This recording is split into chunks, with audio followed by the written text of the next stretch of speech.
Olá, vestibulando do Colégio Rodan.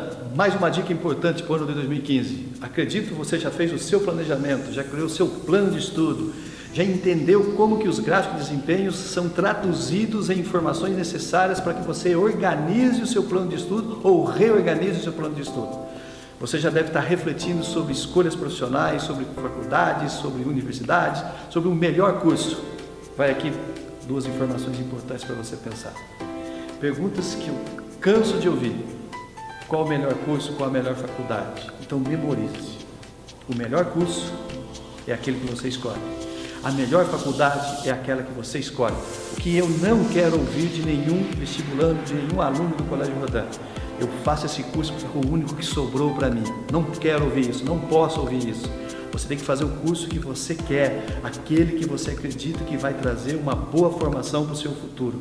Portanto, comece a pensar no que o mercado oferece de oportunidade. Muitas oportunidades aparecem.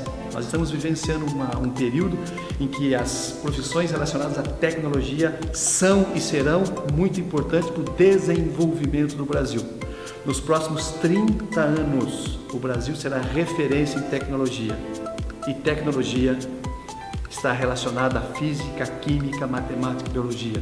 Portanto, profissões relacionadas à química, profissões relacionadas à física, profissões relacionadas à matemática, biologia serão valorizadas. As engenharias, principalmente a engenharia química, será muito valorizada nas próximas 2 décadas.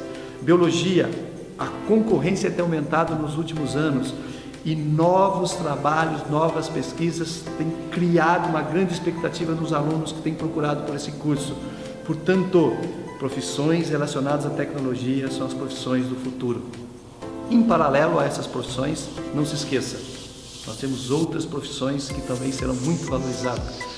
A administração está se configurando como algo necessário para grande parte dos alunos que pensam em fazer economia ou pensam em fazer direito. Hoje a administração é um curso referência e que tem feito com que alguns alunos que se sentiam imaturos quando no processo de escolha, por terem optado por fazer administração, amadureceram ao longo do curso e assim que finalizaram o curso de administração, acabaram optando por fazer também economia ou fazer direito. Portanto, o curso de administração acaba se configurando hoje uma opção de abertura de possibilidades para o mercado de trabalho e de amadurecimento para uma escolha mais direcionada. Vai aqui a dica do Colégio Rodan.